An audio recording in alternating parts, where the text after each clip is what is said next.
So far in his short NFL career, DK Metcalf has been a force on the field. In his rookie season in the NFL, he's acquired 58 receptions for 900 yards and 7 touchdowns. In most NFL circles, he's respected, yet to this day, he's still criminally underrated. But this disrespect is nothing new to DK.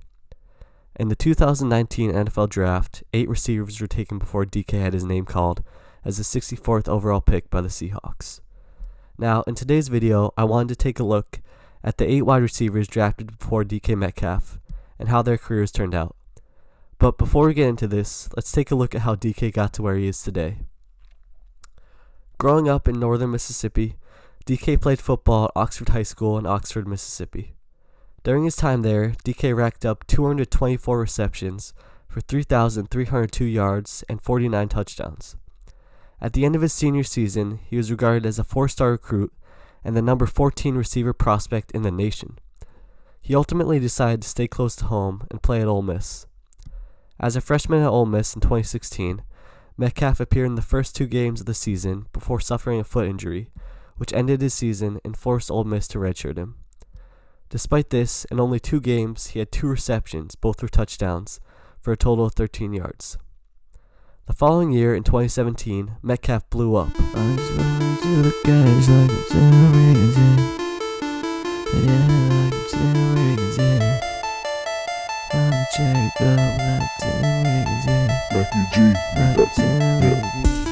Running through your hole like I'm Tim Riggins, yeah. Hopped up in the Lambo with like 10 women, yeah. Sipping all this alcohol like Tim Riggins, yeah. I'm a star player, feel like Tim Riggins, yeah. Running to the cash like I'm Tim Riggins, yeah. The girl gon' let me smash like I'm Tim Riggins, yeah. Drive the car, drive it fast like Tim Riggins, yeah. I'ma get the win like I'm Tim Riggins, yeah. 39 passes for a whopping 646 yards and 7 touchdowns. His next season, Metcalf continued to ball. Playing in only 7 games, he compiled 26 receptions for 569 yards and 5 touchdowns before sustaining a season-ending neck injury against Arkansas. After this season, DK decided to forego his last 2 years of college football eligibility and declare for the 2019 NFL Draft. He was ready for the NFL, but leading up to the draft, a couple of receivers in his class were viewed as superior prospects to him, and scouts said he lacked focus when working back to the ball and struggled to sell route fakes to manipulate his opponents. These factors led to DK falling to the Seahawks, a huge mistake for all the other 31 NFL teams. Traded the 64th pick to the Seattle Seahawks. With the 64th pick in the 2019 NFL Draft, the Seattle Seahawks select DK Metcalf, wide receiver, Ole Miss. Oh, boy. Matthew G made that beat.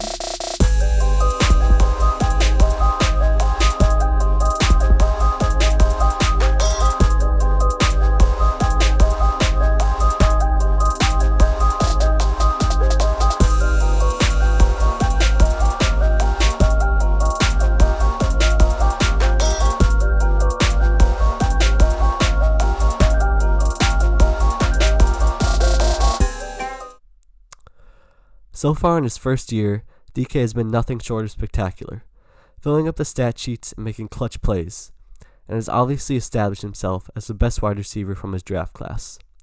But there were still 8 guys taken before him, nowhere near as good as him. Let's take a look at who they are now.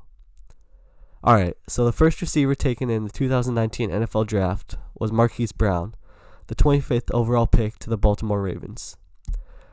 This guy's the first of many receiver busts on the list, but I can see what Baltimore is thinking here. Going into the draft, their best receiver, Michael Crabtree, was released less than 2 months prior, and they had a huge hole to fill at the position. When they pulled the trigger on Marquise, they definitely saw the potential. Brown had finished his second year at Oklahoma with 75 catches, 1,318 yards, and 10 touchdowns. He was described by scouts as playing with all-day energy and terrifying top-end speed. But so far in his rookie year, he's caught a mediocre 46 passes for 586 yards and only 7 touchdowns. He's also been plagued by an ankle injury and inconsistent this season. Marquise absolutely had the talent to succeed, and he did show some flashes on the field, and having Lamar Jackson as quarterback has been partially responsible for the success. Looking back on this pick, the Ravens absolutely would have gone with Metcalf given a second chance. And imagine this current Baltimore offense with DK there. Now for the second receiver taken before Metcalf, N'Keal Harry to the Patriots with the 32nd overall pick. Coming into the draft, Harry was a different prospect than Brown, more focused on size and explosive traits. At Arizona State, he was a big play machine, compiling 73 catches for 1,088 yards and 9 touchdowns in his final year there. In the evaluation process, there are some concerns about Harry's lack of explosive traits, but his talent was so immense he still went in the first round.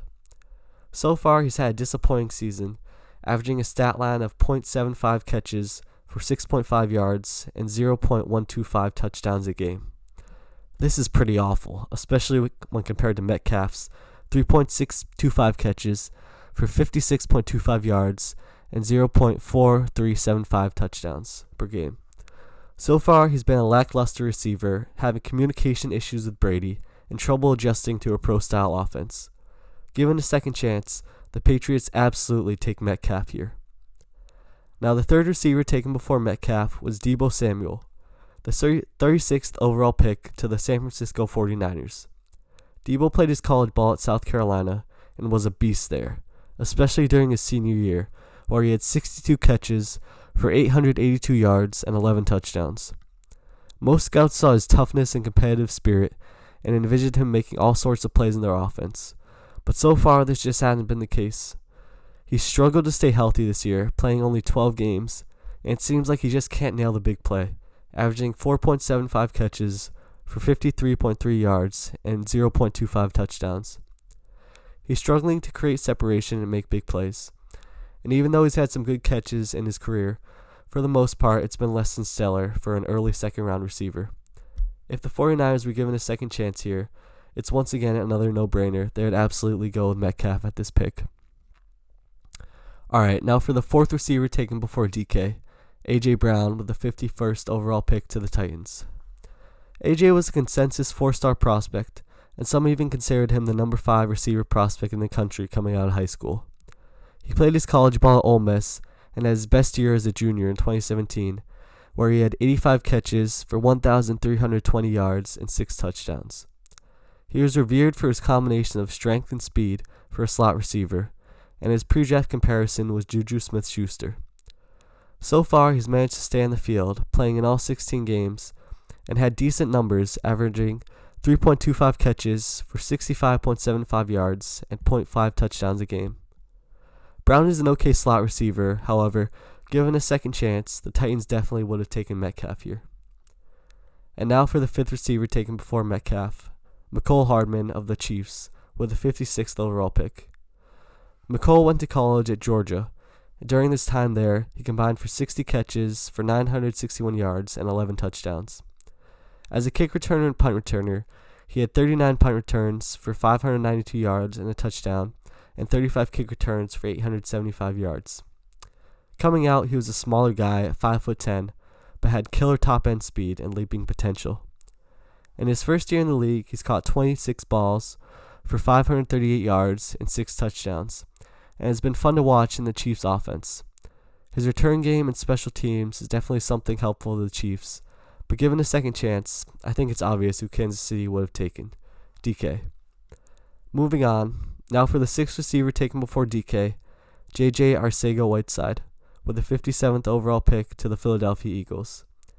J.J. played his college ball at Stanford, and in his senior season there, he caught 63 balls for 1,059 yards and 14 touchdowns. A season record for the Trees. Coming out of college, J.J. was touted for his physical play style and drew comparisons to Eric Decker. However, during the season with the Eagles, he's only caught 10 balls for 169 yards and 1 touchdown. I can see why the Eagles thought J.J. would work for them, but knowing what they know now, they definitely would have taken Metcalf with this pick. Now for the 7th receiver taken before Metcalf, Parris Campbell to the Colts with the 59th overall pick. Parris attended St. Vincent St. Mary High School in Akron, Ohio, and decided to stay close to home, committing to Ohio State. As a Buckeye, Parris' best year was by far his senior season, catching 90 passes for 1,063 yards and 12 touchdowns. Similar to Mecole Hardman, coming into the draft, Parris was praised for his elite speed and explosiveness. However, in the NFL, he struggled with injury and played only 7 games this season, catching 18 passes for 127 yards and a touchdown.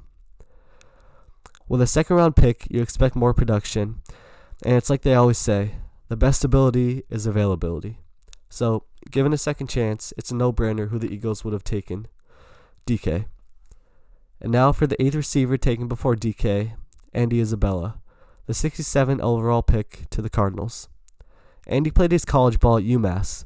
He had a dominant senior year, was an All-American, and nominated as a finalist for the Fred Biletnikoff Award. That year, Andy caught 102 passes for 1,698 yards and 13 touchdowns. The hype was real for the little speedster. At only 5'9", his 4.31 40-yard dash was a tremendous asset, and scouts loved his gear-shifting ability and deep threat. However, for the Cardinals so far, this has not been the case, with Andy catching 9 passes for 189 yards and 1 touchdown. It's not the type of season they expected from him.